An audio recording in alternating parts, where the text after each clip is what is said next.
Welcome back to Fox Eyes on the Hill Live this Sunday morning. The NTSB this morning is examining the black boxes following the mid-air collision near Reagan National Airport.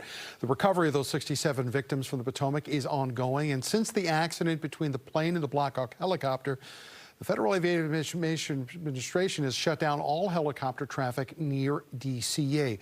We want to welcome back in Democratic Senator Tim Kaine of Virginia. He has been outspoken for some time about the congestion at DCA and the challenges of that airport. Senator, thank you for being with us this morning. In a moment like this, nobody likes an "I told you so." But Senator, you and your colleagues strongly urged Congress not to add more flights to that airport because you were concerned about a possibility like what we just saw happened. These flights have not been added yet. We should say that. But they're on the way. Does Congress need to rethink this? Tom, I definitely think Congress should rethink it. This was a debate last spring, but it's a debate that's been going on for the entire time I've been in the Senate. Members of Congress try to add flights into DCA over the objection of the airport. It's not just over the objection of members like me. The airport says it's too crowded. Reagan National was built on a footprint to accommodate about 15 million passengers a year. It's now up to 25 million passengers on this small acreage, and Congress keeps trying to add more. So when there was an effort last year to do it, we pointed out near misses. There had been a near miss collision on the runway at Reagan National. There's already significant delay because of congestion, and we begged our colleagues, don't make a mistake, because if you do, there's going to come a day when you will regret it. And you're right, nobody wants to say, "I told you so." "I told you so" only gets said when things happen that are bad.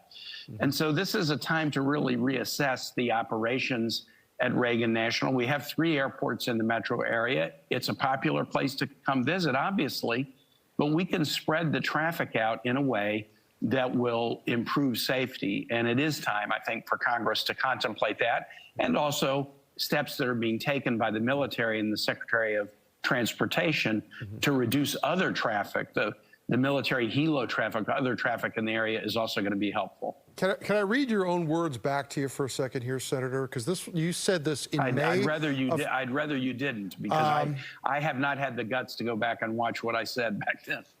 The last part of it, I won't give you the whole quote, but he said, in an airspace like D.C., you run the risk of serious challenges with planes taking off and landing every minute. When this happened, did your mind race back to your own words? Because you and Senator Warner and former Senator Cardin and Senator Van Hollen, all of you said this. Well, we did, Tom, and I remember I played for my colleagues the air traffic control tower conversation that ended up leading into a shouting thing when these 2 planes nearly collided on the runway, with one of the air traffic controllers yelling, "Stop, stop." And I told my colleagues, this is a flashing red warning signal telling you not to make this situation worse. Now, again, we have to be clear. The NTSB will tell us what went wrong Wednesday night. And there are a number of questions on the table, obviously, that they're digging into. We shouldn't speculate, but it just stands to reason when all of the measures suggest there's over congestion, and when the measures suggest that we're under-resourced in terms of air traffic controllers, you got a problem, and you can't just put your head in the sand and ignore it. I don't think my colleagues will ignore it any longer. Senator, we also are in a moment right now where there is another major air traffic investigation of a tragedy going on in Philadelphia. Federal government workers received an email this past week asking them if they would like to either leave government service or be bought out of their jobs. Should Congress or the Senate or the House or somebody step in and say, at least for the FAA and the NTSB in this moment right now, that all those personnel need to stay on the job?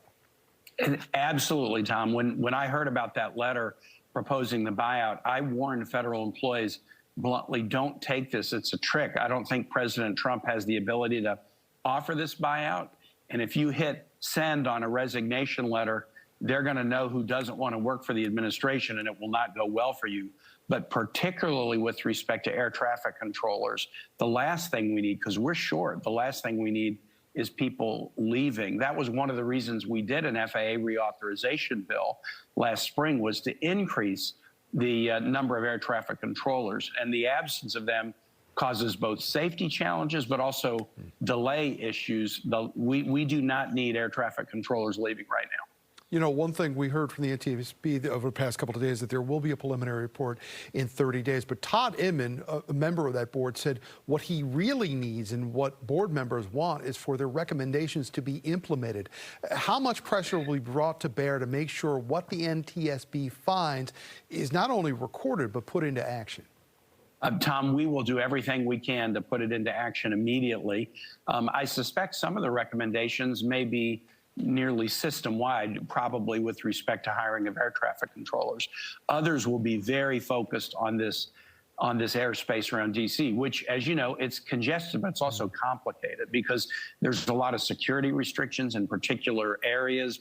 Certainly post 9/11, those got more significant. So it is a complicated kind of challenging airspace with congestion and other issues.